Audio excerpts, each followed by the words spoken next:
capitaine des Lugdunum, mais j'ai surtout un profil particulier dans l'équipe. Dans toutes les équipes, il y a un équilibre qui se met en place. Il y a des bons joueurs, il y a des bons bloqueurs, il y a des bons jammers, des coachs qui sont joueurs arbitres. Ça va ton portable? Vas-y, sèche-le. Il y en a qui sont un peu moins doués. Mets du riz dessus. Soupolés, il y en a qui sont énervés, et il y en a qui sont posés et calmes. Il y en a plein qui sont en manque de confiance, et c'est aussi une des raisons pour lesquelles on fait ce sport. Et moi, le feedback que je voudrais vous donner aujourd'hui ici, là, c'est que c'est un sport qui est en effet technique, c'est un sport qui est physique, c'est un sport qui demande de l'engagement. On est tous venus sur le sport aussi parce qu'il véhicule des valeurs.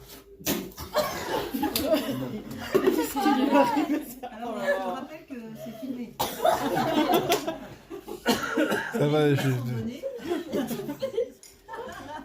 On est dans ce sport aussi parce qu'il véhicule des valeurs au niveau sociétal, au niveau organisation. Mais il y a un élément qui est extrêmement important, c'est l'aspect individuel. C'est la manière dont l'individuel est porté ou porte le groupe et comment la réciproque est réussie. Je vais vous parler de mon cas, je ne suis pas un bon bloqueur. Je ne suis pas du tout un bon jammer. En termes de pivot, c'est compliqué. Physiquement, personnellement, moi je ne fais pas un entraînement où je ne suis pas obligé de m'arrêter au milieu parce que je n'ai pas la capacité physique d'encaisser ce qui se passe en entraînement. J'ai une assez mauvaise vision du jeu. Assez mauvaise. Une assez mauvaise vision du jeu. Au niveau stratégie, je fais semblant d'en avoir, mais en fait, c'est surtout le mec qui parle le plus fort. Mais il y a, dans l'aspect sportif de cette discipline, il n'y a pas que l'aspect purement sportif. L'aspect humain est extrêmement important.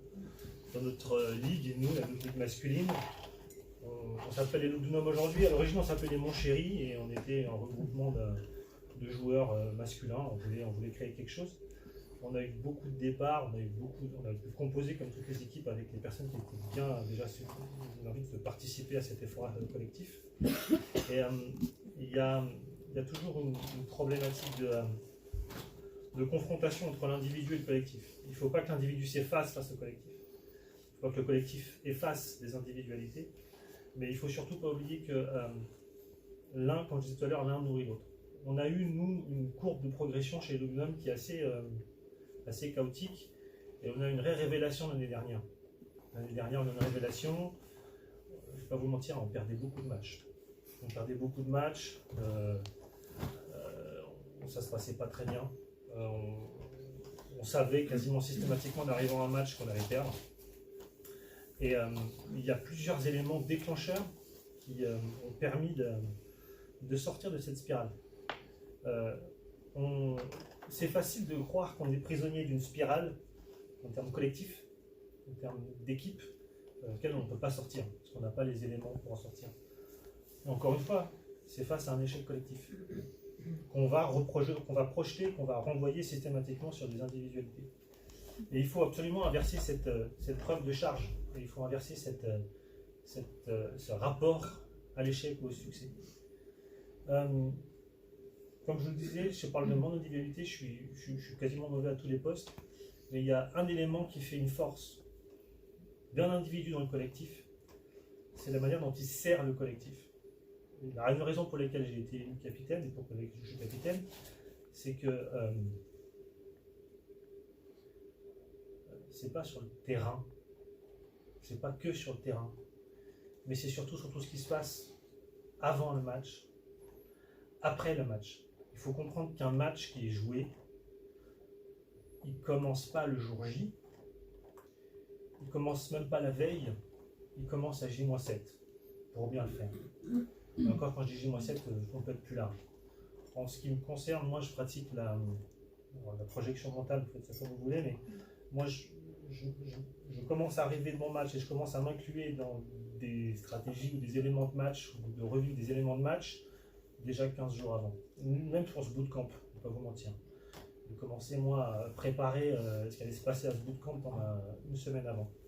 Parce que, je sais pas, j'ai eu plusieurs groupes là ce matin, j'ai essayé de vous transmettre une énergie en vous disant il se passe ci, il se passe ça.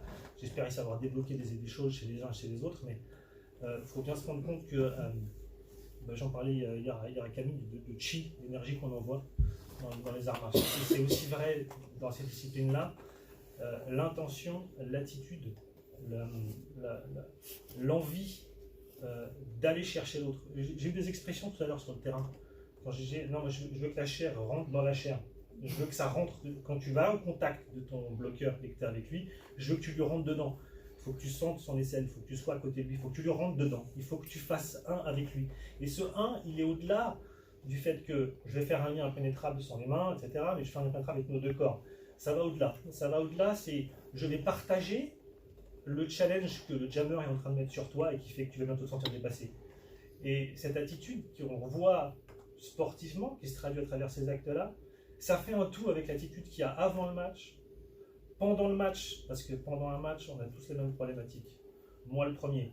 Moi, je suis en sous-oxygénation, je ne sais plus où j'habite, je ne sais pas ce qui se passe. Il y a des moments où j'ai besoin d'appuyer sur les autres. Il y a des moments où les autres, on voit qu'ils sont fébriles. On a tous des spécificités dans les équipes. Certains joueurs, on sait qu'ils sont fragiles. Et les accompagner. J'ai vu que certains, tu sais, qui parlaient, toi tu dis que tu parlais de travailler dans l'enfance. Tu travailles avec des enfants, c'est ça. Quand il y a un enfant qui va mal, il est agressif, il est tendu, il n'est pas bien, on le voit, ça va tout de suite. Un enfant qui tape, qui cogne, qui mord un mollet, c'est un gamin qui va mal.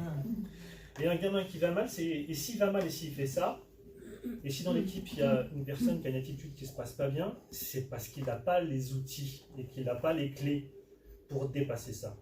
Et c'est de la responsabilité de ceux qui ont le plus de tempérance. Et moi, ça a été mon cas. C'est pas grâce à mon gros blocage que j'arrive à servir l'équipe. C'est pas grâce à mon hypercardio que j'arrive à servir l'équipe. C'est pas du tout ça. C'est grâce à la manière qu'on a de créer du lien. Dans tous les groupes, c'est vrai. On dit qu'un entraîneur de foot, quand il est malin, c'est quand il a pas pris les meilleurs joueurs. Il a réussi à tirer de chacun ce qui fait la meilleure alchimie. Ça, c'est extrêmement important. Moi, je voulais vraiment prendre le temps de vous faire ce feedback-là parce que, à titre individuel, de ne pas être à la hauteur physiquement du défi physique, c'est toujours compliqué. C'est toujours compliqué de se dire, ah, ben non, ben oui, je suis plus faible que toi physiquement au bloc. Ah oui, ben je suis pas assez massif. Ben oui, j'ai pas la bonne réactivité. Ben oui, quand je passe en arrière, j'y arrive pas. Mais ça va au-delà. Ne serait-ce que ne pas lâcher, ne pas laisser passer. T'es par terre, relève-toi. Tu vois, ces attitudes-là, elles sont encore. On a fini l'exercice encore. Tout de suite, encore. C'est maintenant. Parce que c'est dans ces entraînements qu'on arrive à tirer ce lien. Il y a toujours le piège d'avoir ces événements tels que le championnat. Il y a un vrai piège de est-ce que ça va quelque chose qui va nous aider, qui va nous construire? Et on se dit ouais, si c'est une réussite, ça va nous construire. Nous, on a eu des matchs qui ont été des réussites et qui ne nous ont pas du tout aidés à nous construire. Et qui ne nous ont pas du tout aidés à aller mieux en tant qu'équipe. Il y a des matchs qu'on a perdus et qui nous ont construits au niveau de l'équipe. Parce que c'est pendant ces matchs-là où, alors j'aime pas le terme de bienveillance, parce que pour moi c'est plus une conscience collective au niveau équipe. C'est extrêmement difficile. On est une somme d'individualité, mais il faut toujours être en capacité d'essayer de faire son mieux pour servir le groupe. Oui, en effet, machin, je l'aime pas trop. Moi, dans l'équipe, je ne vais pas vous mentir, les 2-3 joueurs, franchement, on nous sort par les troisièmes. Enfin, il me casse les couilles, il est venu. Mais il faut réussir à passer au-delà, parce que quand, avec lui, j'ai souffert sur ce match, et que j'ai réussi à dépasser, et qu'il y a un moment où il n'allait pas bien, j'ai fait repose-toi sur moi, il n'y a pas de problème. C'est pas du paternalisme, on pourrait le croire. C'est pas. Alors, c'est peut-être plus facile pour ceux qui ont des.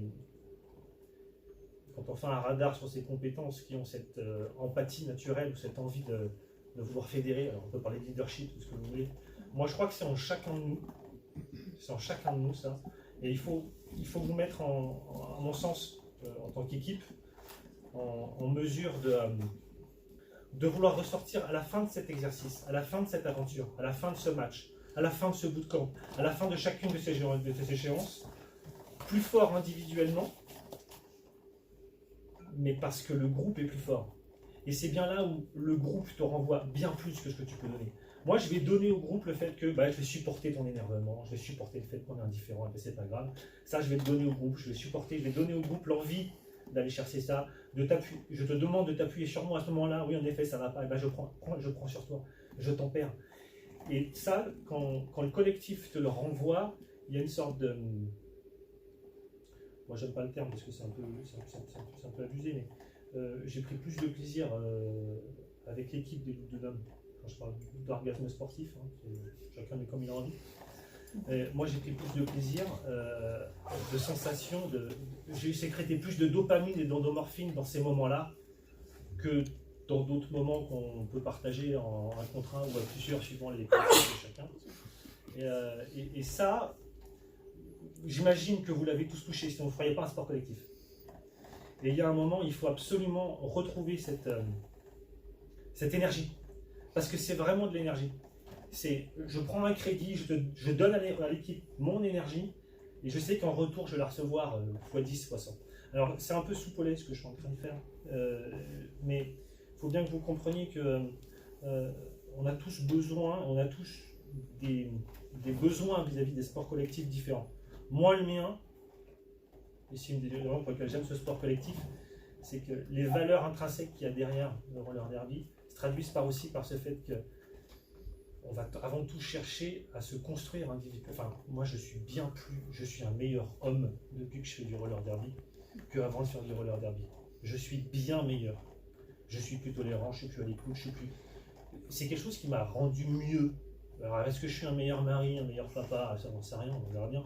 Pas qu'elle rapport à derby, mais de manière générale, toutes ces compétences qu'on arrive à ressortir de ça, c'est quelque chose qu'il faut absolument. En tout cas, moi, il n'y a pas un entraînement que je fais, il n'y a pas un bootcamp, bon, c'est mon premier que j'anime, il n'y a pas un bootcamp auquel je participe, il n'y a pas un défi sportif que je fais avec mon équipe où je ne suis pas capable de mesurer. Et les rares fois où je ne mesure pas, c'est parce que je n'ai pas fait l'effort de mesurer. Il faut être en capacité de se rendre compte que c'est quelque chose qui nous rend beaucoup plus fort individuellement. On est tous venus chercher ce sport, c'est celle-ci, parce qu'elle est immédiate en termes de confort, de plaisir. Et ça nécessite de passer au-delà de soi-même vis-à-vis de l'équipe. C'est un peu une sorte d'abandon d'individuel vis-à-vis de l'équipe. Mais c'est à travers cet effort qu'on tombe sur un vrai empowerment. Voilà, moi je vous fais mon feedback par rapport à ça. Ça a développé chez moi des capacités de leadership, l'envie de vouloir animer un peu un bootcamp aujourd'hui, d'en vouloir transmettre. Je ne veux pas me lancer des fleurs, mais sur l'équipe des Loups de Nome, moi j'ai toujours un très gros manque de confiance en moi. C'est quand je me suis inscrit dans cette dynamique que l'équipe a voulu me rendre capitaine et que l'équipe m'a dit non mais en fait c'est toi en fait, c'est juste ça qu'on veut voir dans une équipe. On n'est pas les plus forts, soyons clairs. On a un jeu qui est un peu atypique au niveau de la division élite. On n'est pas dans l'affrontement, on ne cherche pas l'affrontement, l'impact, le contact, la bagarre, le truc. Ça se traduit aussi à travers le jeu. Cette envie de se dépasser et ce jeu soft, j'appelle ça des softs moi, c'est un jeu soft qu'on fait, comme on essaie de vous l'apprendre aujourd'hui. Ce qui se traduit dans le jeu se traduit aussi dans l'attitude. Vouloir attraper l'adversaire et le mettre dans son équipe et le mettre dans son pack pour créer quelque chose de plus... Le mec, il est là pour jouer contre nous, quoi. On l'attrape contre son gré et on le met contre son gré dans cette équipe. Et ça, c'est aussi une manière d'apporter du collectif vis-à-vis de l'individuel. Voilà. Donc moi, je vais faire ce que vous me dites par rapport à ça. J'en ai terminé. Un seul mot d'ordre. L'empowerment. L'empowerment, et alors, je ne vais pas de la bienveillance, mais toi, et moi dans l'équipe, toi, et c'est plus important que moi. Mais plus, et c'est parce que c'est plus important que moi que, putain, ça me nourrit. J'en ai un peu des frissons là, mais c'est ça qui est vraiment important. C'est ça, pour moi, il n'y a pas de raison plus primale que celle-là de faire ce sport. Voilà, j'ai terminé.